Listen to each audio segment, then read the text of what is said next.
বাংলাদেশ ভারত সীমান্তের আন্তর্জাতিক আইন ভঙ্গ করে বিএসএফ এর কাঁটাতারের বেড়া স্থাপনের প্রতিবাদ জানাতে ঢাকায় নিযুক্ত ভারতীয় হাইকমিশনকে তলব করেছিল পররাষ্ট্র মন্ত্রণালয়। একই ধারাবাহিকতায় রোববার বিকেলে সরাসরি পররাষ্ট্র মন্ত্রণালয়ে হাজির হয়ে বিএসএফ এর কাঁটাতারের বেড়া নির্মাণ ব্যাখ্যা দিয়েছেন ভারতীয় হাইকমিশনার প্রণয় ভার্মা।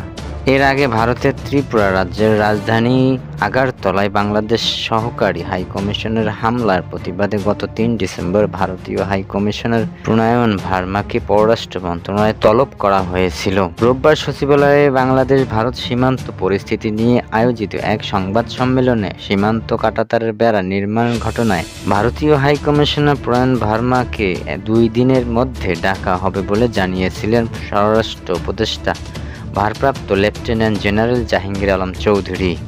সংবাদ সম্মেলনে তিনি জানান, বাংলাদেশ ভারত সীমান্তের শূন্য রেখার বিভিন্ন জায়গায় বিএসএফ এর আন্তর্জাতিক আইন লঙ্ঘন করে কাঁটাতারের বেড়া নির্মাণে বাধা দিয়ে তা বন্ধ করে দেওয়া হয়েছে। সেই সঙ্গে বেড়া নির্মাণ বন্ধের শক্ত অবস্থানে থাকবে বিজিবি।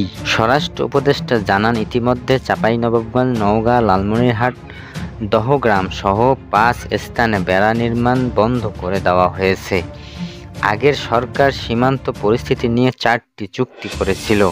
ওইসব চুক্তির পুনর্বিবেচনা করার আবেদন করা হয়েছে বলে জানান তিনি।